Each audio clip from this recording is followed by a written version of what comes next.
ನಮಸ್ತೆ ಎಲ್ರಿಗೂ, ನೀವು ನೋಡ್ತಾ ಇರೋದು ಒನ್ ಇಂಡಿಯಾ ಕನ್ನಡ. ನಾನು ಪ್ರತಿಮಾ. ವೀಕ್ಷಕರೇ, ಆನ್ಲೈನ್ ಗೇಮಿಂಗ್ ಇಂದ ಏನೇನೆಲ್ಲ ಅನಾಹುತಗಳಾಗಿದೆ ಎಲ್ರಿಗೂ ಸಾಕಷ್ಟು ಉದಾಹರಣೆ ಸಮೇತ ಉತ್ತರ ಸಿಕ್ಕಿರುತ್ತೆ. ಸ್ಪೆಷಲ್ ಆಗಿ ಏನು ಹೇಳಬೇಕಾಗಿಲ್ಲ. ಇಂಥ ಸಂದರ್ಭದಲ್ಲೇ ಅದನ್ನು ಕಂಟ್ರೋಲ್ ಮಾಡೋ ಮಸೂದೆಯನ್ನು ಜಾರಿಗೆ ತರೋದಕ್ಕೆ ಕೇಂದ್ರ ಸರ್ಕಾರ ಮುಂದಡಿ ಇಟ್ಟಿದೆ. ಭಾರತದ ಆನ್ಲೈನ್ ಗೇಮಿಂಗ್ ಲೋಕವನ್ನು ಕೂಡ ಇದು ಶೇಕ್ ಮಾಡಿಬಿಟ್ಟಿದೆ ಈ ನಿರ್ಧಾರ. ದೇಶದ ಆರ್ಥಿಕತೆಗೂ ಕೂಡ ಇದು ಸಾಕಷ್ಟು ಪೆಟ್ಟು ಕೊಡುತ್ತೆ ಅಂತ ಹೇಳಲಾಗ್ತಾ ಇದೆ. ಹಾಗಾದರೆ Dream11, ರಮ್ಮಿ ಸರ್ಕಲ್ನಂತಹ ಆ್ಯಪ್ಗಳು ನಿಷೇಧ ಆಗುತ್ವಾ? ಆ ಹೊಸ ಗೇಮಿಂಗ್ ಕಾನೂನು ಯಾವುದು? ಹಣ ಪಣಕ್ಕಿಟ್ಟು ಆಡುವಂಥ ಆಟಗಳಿಗೆ ಬ್ರೇಕ್ ಬೀಳುತ್ತಾ? ಮೋದಿ ಸರ್ಕಾರದ ಕಠಿಣ ಸೂತ್ರಗಳು ಏನೇನು ಅನ್ನೋದನ್ನು ಡೀಟೇಲ್ ಆಗಿ ಹೇಳ್ತಾ ಇದ್ದೀವಿ. ಕಂಪ್ಲೀಟ್ ಆಗಿ ಈ ವಿಡಿಯೋ ನೋಡಿ. ಇಷ್ಟು ದಿನ ಮೊಬೈಲ್ ಗೇಮ್ಗಳು, ಆನ್ಲೈನ್ ಬೆಟ್ಟಿಂಗ್ಗಳು ಜೋರಾಗಿ ನಡೀತಾ ಇದ್ವು. ಇದರಿಂದ ತುಂಬಾ ಮಂದಿ ಹಣ ಕಳೆದುಕೊಂಡು ಅವರ ಕುಟುಂಬ ಬೀದಿಗೆ ಬಿದ್ದಿದೆ. ಈಗ ಲೋಕಸಭೆಯಲ್ಲಿ ಆನ್ಲೈನ್ ಗೇಮಿಂಗ್ ಪ್ರಚಾರ ಹಾಗೆ ನಿಯಂತ್ರಣ ಮಸೂದೆ 2025 ಅಂಗೀಕರಿಸಲಾಗಿದೆ. एक तीसरा सेगमेंट ऐसा है ऑनलाइन मनी गेम्स, जो कि आज समाज में बड़ा चिंता का विषय बना है. जैसा आपने आरंभ में कहा, कई ऐसे परिवार है, कई ऐसे व्यक्ति है जिनको ऑनलाइन मनी गेम्स के कारण एक एडिक्शन हो जाता है. ज़िंदगी भर की बचत गेम में उड़ा दी जाती है. फ्रॉड और चीटिंग एल्गोरिदम्स ऐसे होते हैं कि पता नहीं चलता कि कौन किसके साथ खेल रहा है. और एल्गोरिदम्स ओपेक एल्गोरिदम्स होते हैं, हार निश्चय हो जाती है. फाइनेंशियल लॉसेस, माननीय अध्यक्ष जी, कई परिवार नष्ट हुए, एक्सट्रीम केसेस हुए, सुसाइड भी हुई. अभी हाल ही में कर्नाटक की एक रिपोर्ट है टाइम्स ऑफ इंडिया की, 32 सुसाइड 31 महीनों में. ये टाइम्स ऑफ इंडिया में 20 तारीख को छपा है. ಸೊ ಯಾವೆಲ್ಲ ಗೇಮ್ಗಳು ರದ್ದಾಗುತ್ತೆ, ಇದನ್ನ ಉಲ್ಲಂಘನೆ ಮಾಡೋರಿಗೆ ದಂಡ ಹಾಗೆ ಶಿಕ್ಷೆಯ ಅವಧಿ ಎಷ್ಟಿರುತ್ತೆ ಅನ್ನೋದನ್ನ ಹೇಳ್ತೀವಿ ಕೇಳಿ. ಇನ್ನು ಮುಂದೆ ಆನ್ಲೈನ್ ಬೆಟ್ಟಿಂಗ್ ಶಿಕ್ಷಾರ್ಹ ಅಪರಾಧ ಆಗುತ್ತೆ. ಆನ್ಲೈನ್ ಗೇಮಿಂಗ್ ನಿಷೇಧದ ಮಸೂದೆಯನ್ನ ಕೇಂದ್ರ ಸಚಿವ ಸಂಪುಟ ಅಂಗೀಕಾರ ಮಾಡಿದೆ. ಪ್ರವರ್ತಕರು ಹಾಗೆ ಅನುಮೋದಕರಿಗೆ ದಂಡ ವಿಧಿಸಲಾಗುತ್ತೆ. ಭಾರತದಲ್ಲಿ ಬೆಟ್ಟಿಂಗ್ನಂತಹ ಆನ್ಲೈನ್ ಗೇಮಿಂಗ್ ಅನ್ನ ನಿಯಂತ್ರಣ ಮಾಡೋದಕ್ಕೆ ಈ ನಿರ್ಧಾರವನ್ನ ತೆಗೆದುಕೊಳ್ಳಲಾಗಿದೆ. ಲೋಕಸಭೆಯು ಆನ್ಲೈನ್ ಗೇಮಿಂಗ್ ಪ್ರಚಾರ ಹಾಗೆ ನಿಯಂತ್ರಣ ಮಸೂದೆ 2025 ಅಂಗೀಕಾರ ಮಾಡಿದೆ. ಇದು ಫ್ಯಾಂಟಸಿ ಕ್ರೀಡೆಗಳಾಗಿರಬಹುದು, ರಮ್ಮಿ ಹಾಗೆ ಪೋಕರ್ನಂತಹ ಹಣದ ಆನ್ಲೈನ್ ಆಟಗಳ ಮೇಲೆ ಸಂಪೂರ್ಣ ನಿಷೇಧವನ್ನು ಹೇರಿದೆ. ಈ ನಿಯಮವನ್ನು ಉಲ್ಲಂಘನೆ ಮಾಡಿದಂತಹ ಅಪರಾಧಿಗಳಿಗೆ 3 ವರ್ಷಗಳ ತನಕ ಜೈಲು ಶಿಕ್ಷೆ ಹಾಗೆ 1 ಕೋಟಿ ರೂಪಾಯಿ ದಂಡ ವಿಧಿಸಲಾಗುತ್ತೆ. ಸೆಲೆಬ್ರಿಟಿಗಳಾಗಿರ್ಬೋದು ಅಥವಾ ಪ್ರಭಾವಿಗಳಿಗೆ 2 ವರ್ಷಗಳ ತನಕ ಜೈಲು ಶಿಕ್ಷೆ ಹಾಗೆ 50 ಲಕ್ಷ ರೂಪಾಯಿ ದಂಡ ವಿಧಿಸಲಾಗುತ್ತೆ ಅಂತ ತಿಳಿಸಲಾಗಿದೆ. ವರದಿಗಳ ಪ್ರಕಾರ ಬೆಟ್ಟಿಂಗ್ ಆನ್ಲೈನ್ ಗೇಮ್ನಿಂದ ಪ್ರತಿ ವರ್ಷ 45,000 ಜನ ಕಳೆದುಕೊಳ್ತಾ ಇರೋ ಹಣ ಎಷ್ಟು ಗೊತ್ತಾ? ಬರೋಬ್ಬರಿ 20,000 ಕೋಟಿ ಅಂತ ತಿಳಿದು ಬಂದಿದೆ. ಇದರಿಂದ ಅವರು ತಾವಷ್ಟೇ ಅಲ್ಲದೆ ಕುಟುಂಬವನ್ನು ಕೂಡ ಬೀದಿಗೆ ತಂದಿರೋ ಅನೇಕ ಘಟನೆಗಳಿದೆ. ಹೀಗಾಗಿ ಲೋಕಸಭೆಯಲ್ಲಿ ಈ ಆನ್ಲೈನ್ ಗೇಮ್ಗಳನ್ನು ನಿಷೇಧ ಮಾಡುವ ಮಹತ್ವದ ನಿರ್ಧಾರವನ್ನು ತೆಗೆದುಕೊಳ್ಳಲಾಗಿದೆ. I shall now put the amendment moved by Dr. John Britas for the reference of the promotion and regulation of online gaming bill 2025 has passed by Lok Sabha to a select committee of the Rajya Sabha to vote. The question is that the bill to promote and regulate the online gaming sector including e-sports, educational games and social gaming, to provide for the appointment of an authority for coordinated policy support, strategic development and regulatory oversight of the sector, to prohibit the offering, operation, facilitation, advertisement, promotion and participation in online money games. ಹಾಗೆ ಇಲ್ಲಿ ಗಮನಿಸಬೇಕಾಗಿರೋ ಪ್ರಮುಖ ಅಂಶಗಳೇನೇನಂತಂದ್ರೆ, ಯಾರೇ ಆಗಿರಲಿ ಭಾರತದಲ್ಲಿ online ಮನಿ ಗೇಮ್ಗಳು ಅಥವಾ online ಮನಿ gaming ಸೇವೆಗಳನ್ನು ನೀಡೋದನ್ನ ನಿಷೇಧ ಮಾಡಲಾಗಿದೆ. ಆನ್ಲೈನ್ ಮನಿ ಗೇಮ್ಗಳಿಗೆ ಸಂಬಂಧಪಟ್ಟ ಜಾಹೀರಾತುಗಳು ಹಾಗೆ ಅವುಗಳಿಗೆ ಸಂಬಂಧಪಟ್ಟ ಹಣಕಾಸಿನ ವಹಿವಾಟುಗಳನ್ನು ಕೂಡ ನಿಷೇಧ ಮಾಡಲಾಗಿದೆ. ಆನ್ಲೈನ್ ಮನಿ ಗೇಮ್ಗಳ ಜಾಹೀರಾತು ಮಾಡಿದವರಿಗೆ 2 ವರ್ಷಗಳ ತನಕ ಜೈಲು ಶಿಕ್ಷೆ, 50 ಲಕ್ಷ ರೂಪಾಯಿ ತನಕ ದಂಡ ಇರುತ್ತೆ.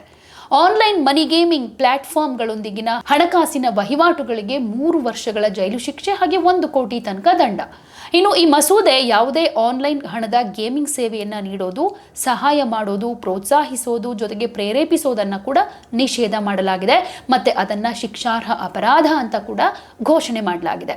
ಈ ದಂಧೆ ಮಾಡ್ತಾ ಇರೋ ಕಂಪನಿಗಳು ಕೌಶಲ ಆಧರಿಸಿದ ಆಟ ಅಂತ ಬಿಂಬಿಸ್ಕೊಳ್ತಾ ಇವೆ. ಇದು ಜೂಜಲ್ಲ, ಬೆಟ್ಟಿಂಗ್ ಕೂಡ ಅಲ್ಲ ಅನ್ನೋದು ಇವುಗಳ ವಾದ.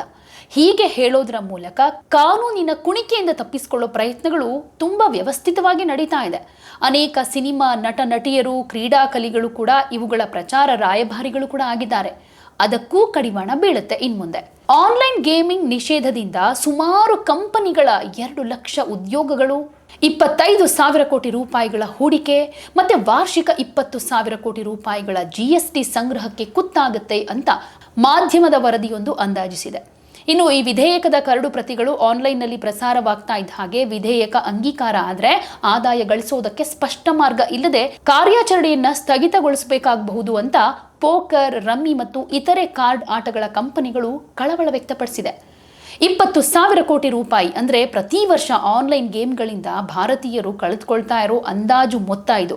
ಅದರಲ್ಲೂ 45 ಕೋಟಿ ಜನ ಭಾರತದಲ್ಲಿ ಆನ್ಲೈನ್ ಗೇಮಿಂಗ್ ಚಟಕ್ಕೆ ತುತ್ತಾಗಿದ್ದಾರೆ ಅನ್ನೋ ಮಾಹಿತಿಯನ್ನ ಆನ್ಲೈನ್ ಗೇಮಿಂಗ್ ಪ್ರಚಾರ ಮತ್ತು ನಿಯಂತ್ರಣ ವಿಧೇಯಕ 2025 ಲೋಕಸಭೆಯಲ್ಲಿ ಮಂಡಿಸುವ ವೇಳೆ ಕೇಂದ್ರ ಸಚಿವ ಅಶ್ವಿನಿ ವೈಷ್ಣವ್ ಅವರೇ ಕೊಟ್ಟಿದ್ದಾರೆ. ऑनलाइन सोशल गेमिंग को उसके लिए अथॉरिटी बनाएंगे, गेम मेकर्स को सहायता देंगे, स्कीम करेंगे.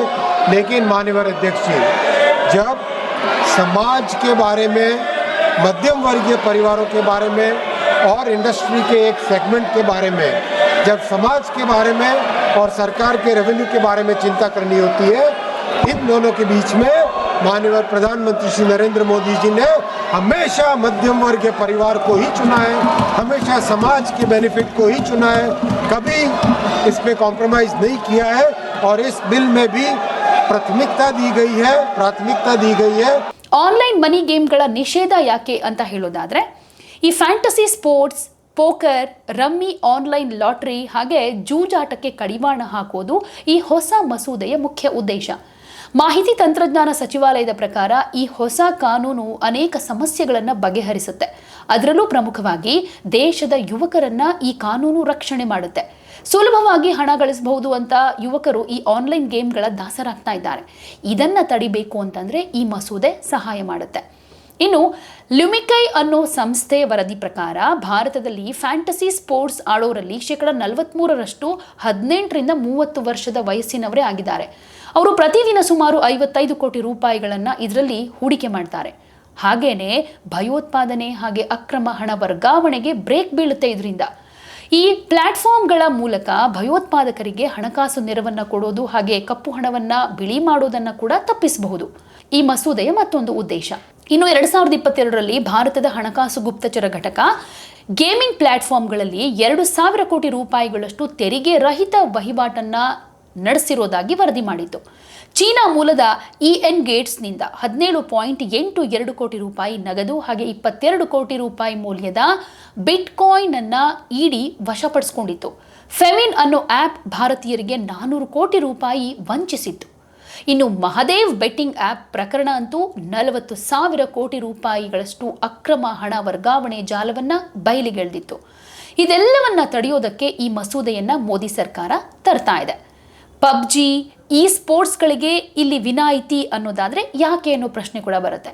ಈ ಹೊಸ ಮಸೂದೆ ಪ್ರಕಾರ ಯಾವುದೇ ಆಟಕ್ಕೆ ಪ್ರವೇಶ ಶುಲ್ಕ ಇದ್ರೆ ಅಂದ್ರೆ ಎಂಟ್ರಿ ಫೀಸ್ ಅಥವಾ ಹಣದ ಬಹುಮಾನದ ಆಮಿಷ ಒಡ್ಡಿದ್ರೆ ಮಾತ್ರ ಅದನ್ನ ಬ್ಯಾನ್ ಮಾಡಲಾಗುತ್ತೆ.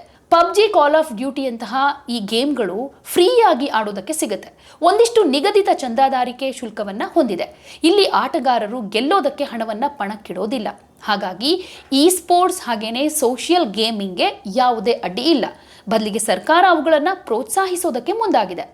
ಸದ್ಯಕ್ಕೆ ಪಬ್ಜಿಯನ್ನ ಆರಾಮಾಗಿ ಆಡ್ಕೊಂಡಿರಬಹುದು.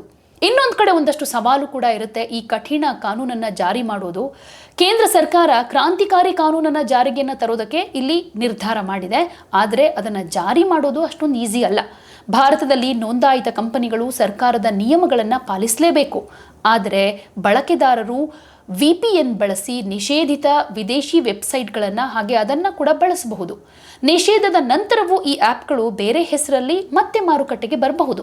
ಅದರ ಮೇಲೆ ಕಣ್ಣಿಡೋದು ತುಂಬಾನೇ ಕಷ್ಟ.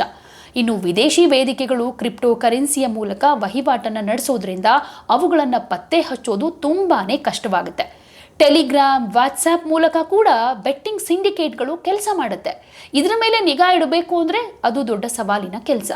ಸಂಪೂರ್ಣವಾಗಿ ನಿಷೇಧ ಮಾಡಿರೋದ್ರಿಂದ ಬಳಕೆದಾರರು ತೆರಿಗೆ ವಂಚಿಸೋ ಅಕ್ರಮ ವಿದೇಶಿ ವೇದಿಕೆಗಳತ್ತ ಮುಖ ಮಾಡ್ತಾರೆ. ಹಾಗಾಗಿ ಸರ್ಕಾರಕ್ಕೂ ಇದರಿಂದ ತುಂಬಾ ನಷ್ಟ ಆಗುತ್ತೆ. ಅಂದ್ಕೊಂಡ ಉದ್ದೇಶ ಈಡೇರೋದಿಲ್ಲ. ಹೀಗಾಗಿ ಆಲ್ ಇಂಡಿಯಾ ಗೇಮಿಂಗ್ ಫೆಡರೇಷನ್ ಅಂತಹ ಸಂಸ್ಥೆಗಳು ನಿಷೇಧಕ್ಕಿಂತ ನಿಯಂತ್ರಣ ಹೇರಿ ಅಂತ ಮನವಿ ಮಾಡ್ಕೊಳ್ತಾ ಇವೆ.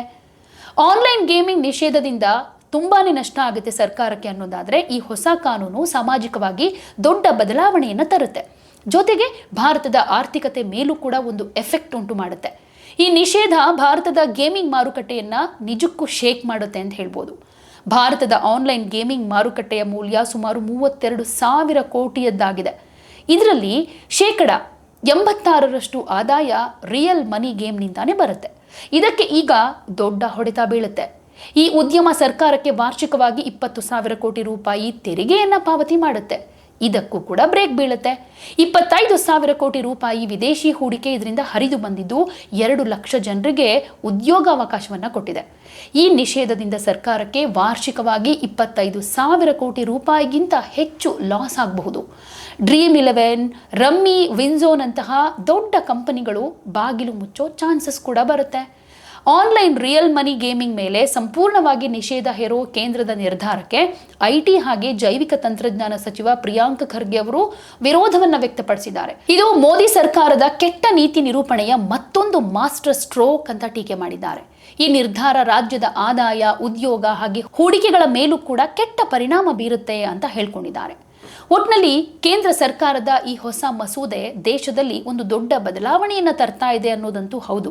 ಒಂದ್ ಕಡೆ ಯುವಕರ ಭವಿಷ್ಯ ಆಗಿರಬಹುದು, ಮಾನಸಿಕ ಆರೋಗ್ಯ ಹಾಗೆ ದೇಶದ ಆರ್ಥಿಕ ಭದ್ರತೆಯನ್ನ ರಕ್ಷಣೆ ಮಾಡುವುದಕ್ಕೆ ಈ ಮಸೂದೆ ಪ್ರಮುಖ.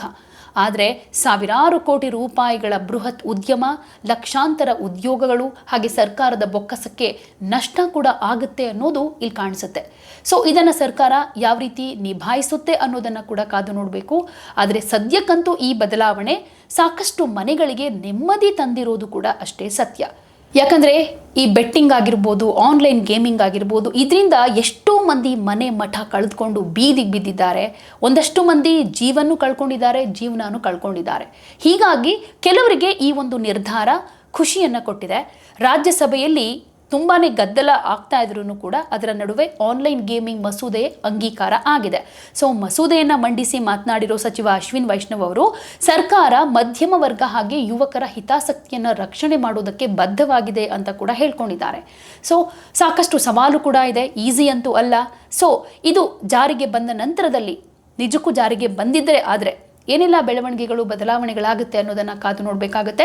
ಸೊ ಈ ವಿಚಾರದ ಬಗ್ಗೆ, ಸರ್ಕಾರದ ನಿರ್ಧಾರದ ಬಗ್ಗೆ ನಿಮ್ಮ ಅನಿಸಿಕೆ, ಅಭಿಪ್ರಾಯ ಏನೇ ಇದ್ರೂ ಕಾಮೆಂಟ್ ಮೂಲಕ ತಿಳಿಸಿ.